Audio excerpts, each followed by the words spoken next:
বারাণসীতে তখন অল্প সংখ্যক ইংরেজ রাজকার্যের জন্য বাস করেন। বারাণসীর রাস্তাঘাটে মাঝে মধ্যে ভ্রমণকারী হিসাবে সাহেব মেমদের দেখতে পাওয়া যায়। যোগীবর তৈলঙ্গস্বামী প্রায় আপন খেয়াল খুশিতে নগ্ন অবস্থায় যেখানে সেখানে ঘুরে বেড়ান।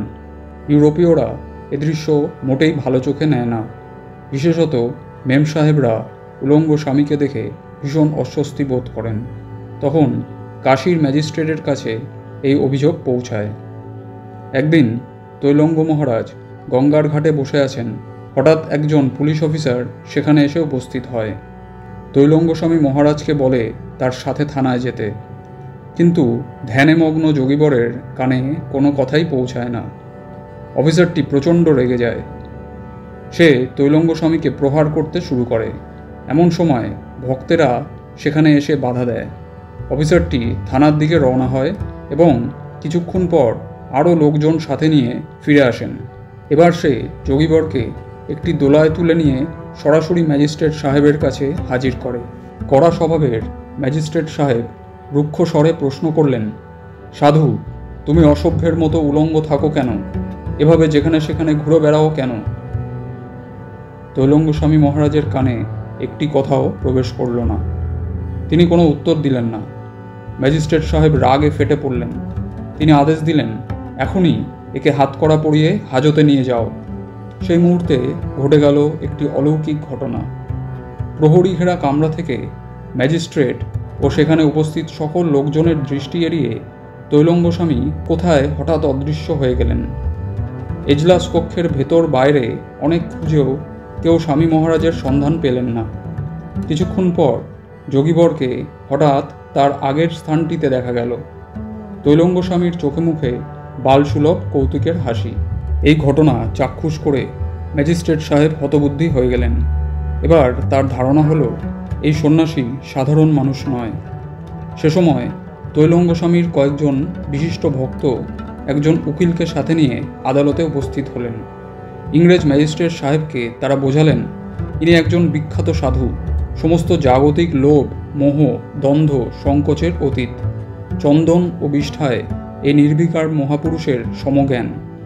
সেই জন্যই বস্ত্র পরিধানের আবশ্যিকতা তিনি বোধ করেন না। একজন বাঙালি ডেপুটি ম্যাজিস্ট্রেটও সেই ইংরেজ ম্যাজিস্ট্রেটকে এই কথা বোঝাতে লাগলেন। ইংরেজ ম্যাজিস্ট্রেট সাহেব বললেন, উত্তম কথা, কিন্তু যদি এ লোকটির সব বস্তুতে সমজ্ঞান হয়ে থাকে তবে তাকে আমার খাবার খেতে হবে, আর এখানে দাঁড়িয়েই খাওয়া চাই। নিষিদ্ধ আমিষযুক্ত খাবার কিভাবে এই সন্ন্যাসী গ্রহণ করে তাই তিনি দেখতে চান। তৈলঙ্গস্বামী মহারাজকে প্রশ্ন করা হলো, সাহেবের খাবার খেতে তার কোনো আপত্তি আছে কিনা। এবার মহাপুরুষ মুখ খুললেন। তৈলঙ্গস্বামী মহারাজ প্রশান্ত কণ্ঠে বলে উঠলেন, সাহেব, তোমার খাবার আমি নিশ্চয়ই খাব, কিন্তু তার আগে আমার খাদ্য তোমায় গ্রহণ করতে হবে। ম্যাজিস্ট্রেট তখনই রাজি হলেন। তিনি ভাবলেন, এ আর এমন কি শক্ত ব্যাপার? হিন্দু সন্ন্যাসীরা তো সাধারণত ফলমূল খেয়েই থাকে, সেসব খেতে আর বাধা কোথায়? কিন্তু সন্ন্যাসীকে তো নিষিদ্ধ মাংস ভোজনে বাধ্য করা যাবে। আদালত চত্বরে তৈলঙ্গস্বামী এবার এক অদ্ভুত ঘটনা ঘটালেন। আপন হাতের ওপর কিছুটা মলত্যাগ করে সাহেবের দিকে তা বাড়িয়ে দিয়ে বললেন, সাহেব, এই হচ্ছে আমার আজকের খাবার। চন্দন ও বিষ্ঠায় ব্রহ্মবিদ মহাযোগীর সমজ্ঞান এই অদ্ভুত বস্তু সর্বসমক্ষে নির্বিকারভাবে যোগীবর খেয়ে ফেললেন।